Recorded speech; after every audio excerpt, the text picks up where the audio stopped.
live to you. I'm Fox 26 meteorologist Shade. We are almost there to another weekend, and it's another week where we have escaped any sort of tropical trouble across the Texas Gulf Coast. So let's keep this streak going all the way to the end of hurricane season. It wouldn't be a problem with me, and I'm sure it wouldn't be with you either.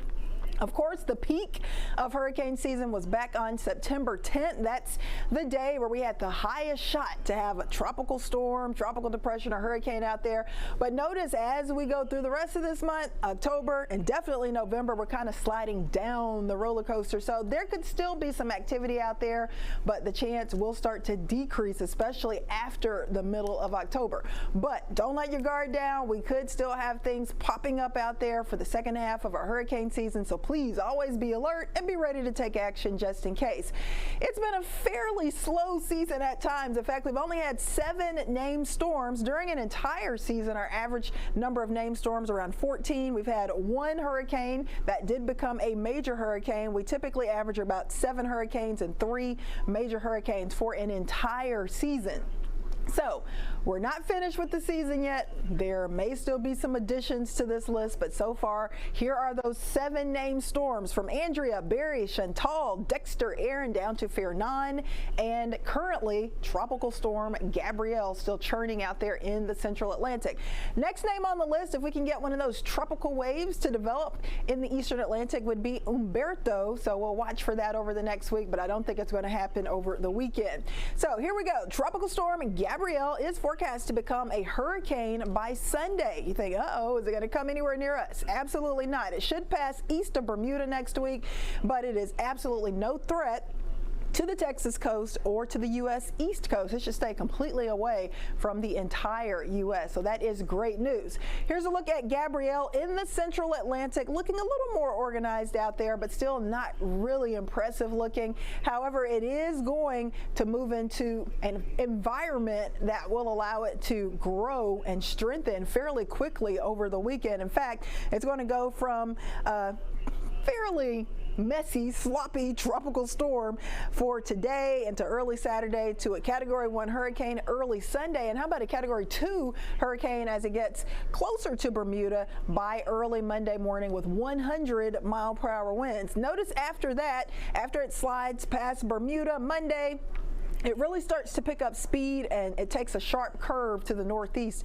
moving away from Bermuda and even farther away from the U.S. for Tuesday and Wednesday. So not expecting any significant impacts from Gabrielle. Now, if you're heading to Bermuda, yes, there could be some of those outer rain bands lashing Bermuda by Monday and Tuesday, and maybe an increase in the wind gusts, choppy waters, of course, rough surf, but it will not be a direct impact for Bermuda. That cone of uncertainty, that track has been shifting farther to the east away from Bermuda over the last few days. So, hey, it's good news all around. I don't think Gabrielle is going to be a huge problem for anyone.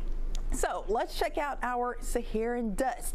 Of course, initially a lot of this dust was getting sucked into Gabrielle, kind of hindering that development.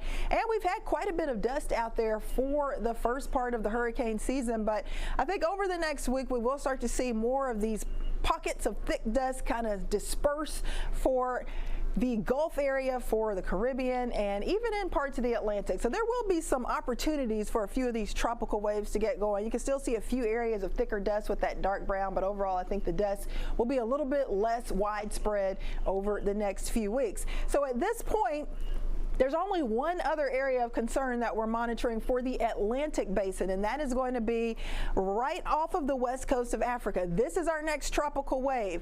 Chance for development over the weekend? Nada, zilch, nothing. But over the next week, as it moves west towards the central Atlantic, there's a low shot it could become a tropical depression or tropical storm Umberto. So slow development will be a possibility, but we're not anticipating anything quickly. So we have several days to monitor that one to see if it could make it to the Caribbean islands and if it could make it into the Gulf. Speaking of the Gulf, water temps are still super warm, as they have been all season long. Those sea surface temps well into the 80s. So if we get anything popping up in the Gulf, yes, there would certainly be plenty of fuel for development. We are in what is typically the busiest month of hurricane season, and you can see there's a really high shot for the western Atlantic, central Atlantic, and even an above average chance in the Gulf for more of these tropical systems to develop. develop. Even in October for us, it's really week 1 and week 2 in October where we have to watch things closely. Historically, after the second week in October, our chances go way down for anything of a tropical nature to hit us here in the Houston area. But of course, as always, we're watching it closely. We'll let you know if there's anything to be worried about.